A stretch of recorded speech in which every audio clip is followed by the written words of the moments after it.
नमस्कार दोस्तों, मैं हूं गणपत सेजू और आप सभी का स्वागत करता हूं आप ही के अपने channel GK with GS sir के अंदर। और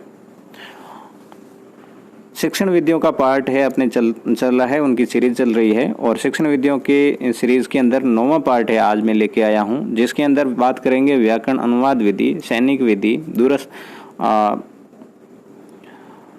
दूरस्थ विधि इत्यादि है। इसके अंदर बात करने वाले हैं, और भी होगी तो अगले वीडियो में मैं लेके आ जाऊंगा, ठीक है ना। क्योंकि ये जो विधियां हैं एसएसटी के लिए भी सेम ही रहने वाली है आपके, और संस्कृत सब्जेक्ट है तो उसमें भी लगभग सी मिल जाती है, और हिंदी के लिए तो तैयार है ही।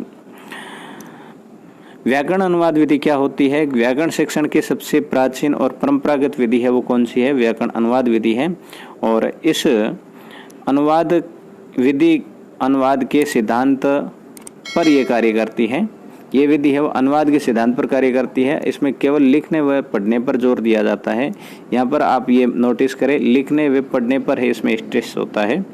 प्रत्येक शब्द का मातृभाषा शब्दों में अनुवाद करके पढ़ाया जाता है। यहाँ पर जो प्रत्येक शब्द है वो मातृभाषा में अनुवादित किया जाएगा और फिर पढ़ाया जाएगा।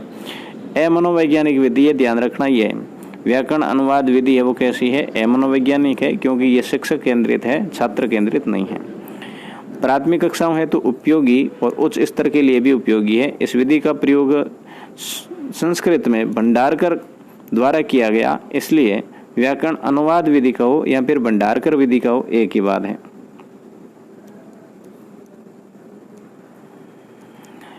फिर आपकी सेकेंड जो विधि आती है वो है प्रत्यक्ष विधि।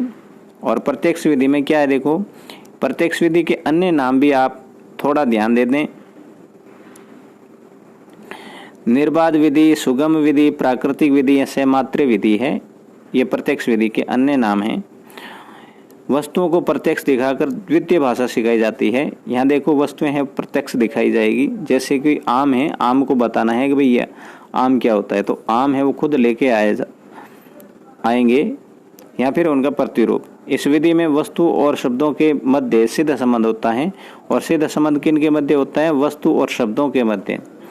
इस विधि में उन संज्ञाओं का ही ज्ञान दिया जा सकता है जिनको हुबहू कक्षा में लाया जा सके, जिसका चित्र, मॉडल आदि बन सके। देखो जो भावनात्मक विचार है वो है इस प्रत्यक्ष विधि के तहत नहीं पढ़ाए जा सकते हैं, और यहाँ पर केवल और केवल जो प्रत्यक्ष दिखने वाली जो वस्तुएं हैं उन्हीं को ही पढ़ाया जा सकता है इस विधि से। इस विधि के द्वारा भाववाचक संज्ञा में विशेषणों का ज्ञान नहीं करवाया जा सकता है। इसमें भाषा कौशल के 15 एल और एस किस पर ध्यान दिया गया है? एल और एस पर जोर दिया गया है। इसमें मातृभाषा का प्रयोग वर्जित है। छात्र केंद्रित विधि है, मनोवैज्ञानिक विधि है, मानव क्रियाओं का विकास करने वाली विधि है।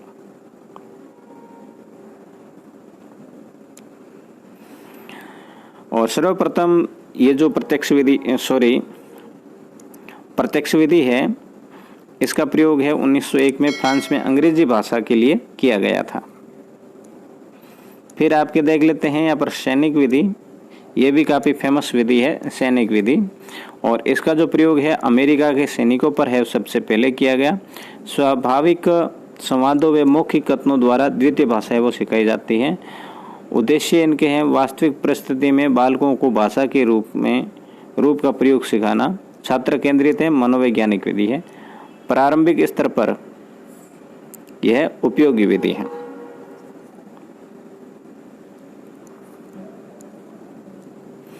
फिर अपन ये दूरस्थ विधि देख लेते हैं, और बाकी वाली है अगले वीडियो में। दूरस्थ जो विधि है इनको है पत्राचार विधि कहते हैं, गृह अध्ययन विधि भी कहते हैं, स्वतंत्र अध्ययन विधि भी कहते हैं, मुक्त अधिग्रहण बहुआयाम माध्यम शिक्षा भी कहते हैं। इनके जो प्रतिपादक है बोर्जी होमवर्क है दूरस्थ विधि के। बोर्जी होमवर्क के अनुसार वे सभी प्रकार का शिक्षण जो शिक्षक के अंतर्गत निरंतर व तत्कालीन निरीक्षण में नहीं है वह दूरस्थ है। जैसे पढ़ने वालों के लिए के द्वारा एक शिक्षा पहुंचाना, शिक्षा के अवसर प्रदान करना, पूरी दहाज पहाड़ी इलाकों में जहाँ शिक्षण केंद्र दूर है तक है उत्तम शिक्षण पहुंचाना। अब देखो दूरस्थ तो सभी जानते होंगे, ओपन की जो भी एग्ज़ाम होते हैं वो दूरस्थ विधि के तहत ही है वो कंप्लीट करवाए जाते हैं। मतलब दूर बैठा हुआ है और वहाँ से आप वो किसी पाठ्य सामग्री के माध्यम से वो पढ़ रहा है।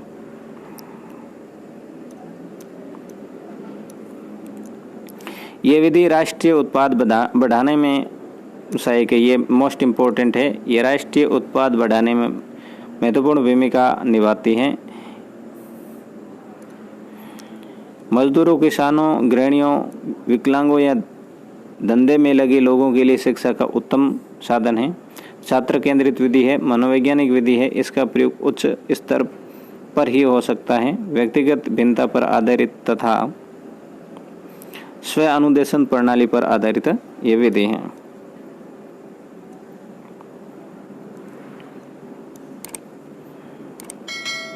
दल शिक्षण देख लेते हैं। दल शिक्षण में क्या है?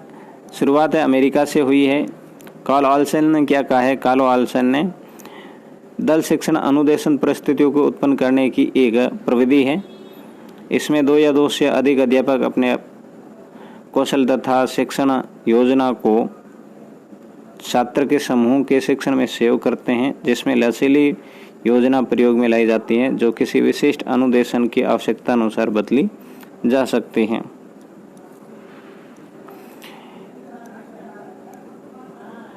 ग्रुप टीचिंग का विशेषताएं हैं वो कौन सी है? जैसे आवश्यकता अनुसार बाहर के विशेषज्ञों की सहायता, सदस्य की संख्या निश्चित नहीं, एक से अधिक शिक्षण प्रक्रिया, पूरे दल पर शिक्षण का सामूहिक उत्तरदायित्व होता है, कक्षा पर नियंत्रण स्थापित होता है। दल शिक्षण सहकारिता की भावना पर आधारित है।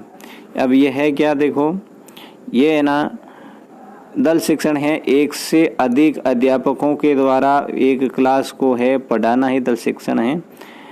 इसमें एक से अधिक शिक्षण कार्य भी होते हैं। इनका है सामूहिक उत्तरदायित्व होता है। यह सहकारिता की भावना पर है वो काम करती हैं।